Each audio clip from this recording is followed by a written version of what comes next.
Hello, how are you? Oh, let me move this up here. Um, I want to say first of all that I thank all those who have been helping me in this moment where I've been displaced. The lighting is kind of rough. I'm in a different place, but I've got 6 weeks here, so let's make the best of it. And I have some plans to try to create a little more stability, economic stability, and I'm still fighting to try to find some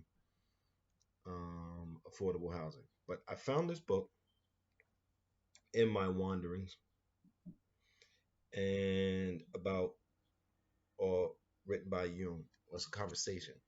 There's some interesting things, and so I figured I'd do some readings from it. Let's see.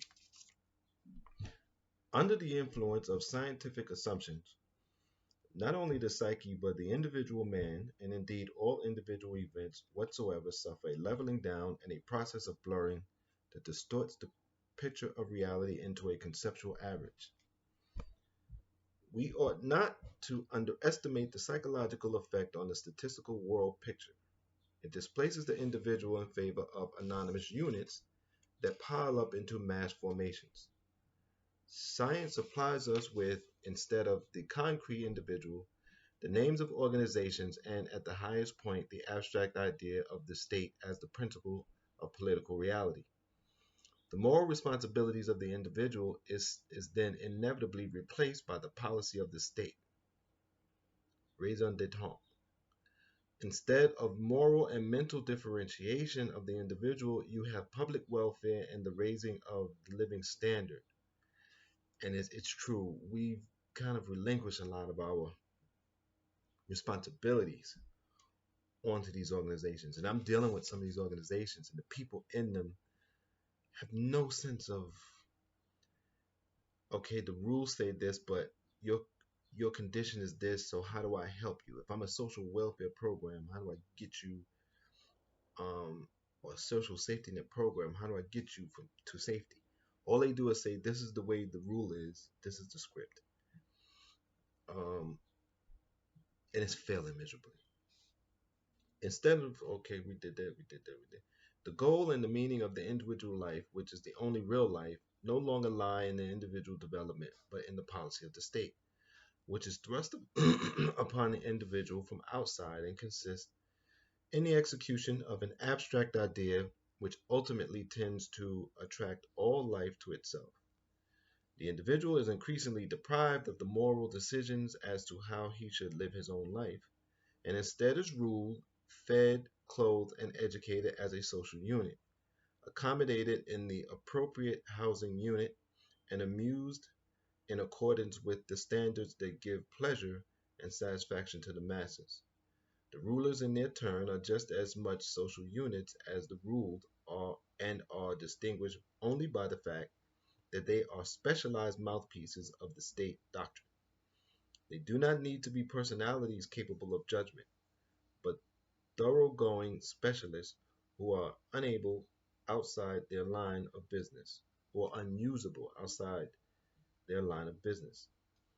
State policy decides what should be taught and studied. And again,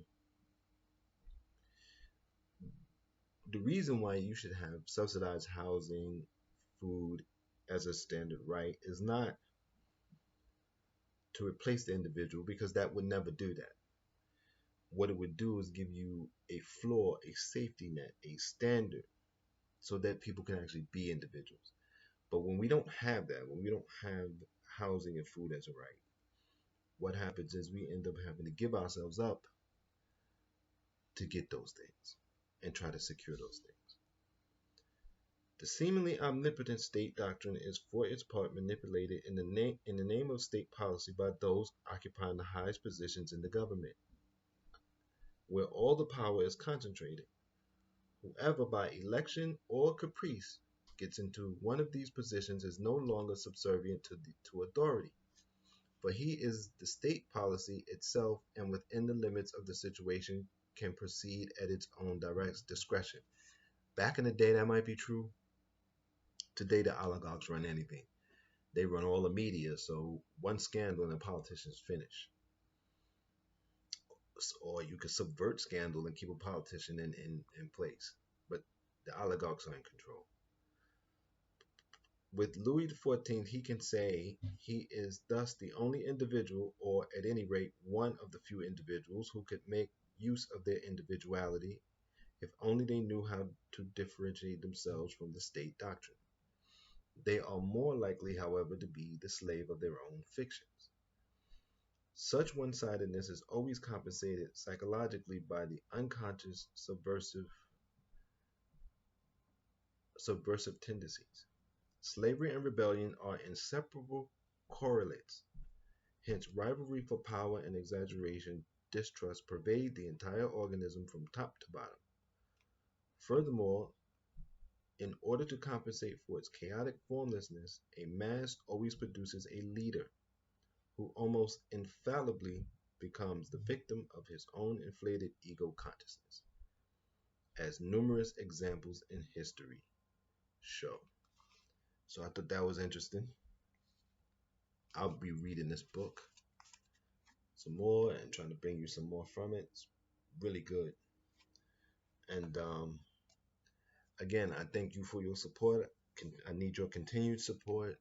And until next time, please take care of yourself. Take care of your mind. See, I've been out of practice. Take care of your mind and your body, and please be safe.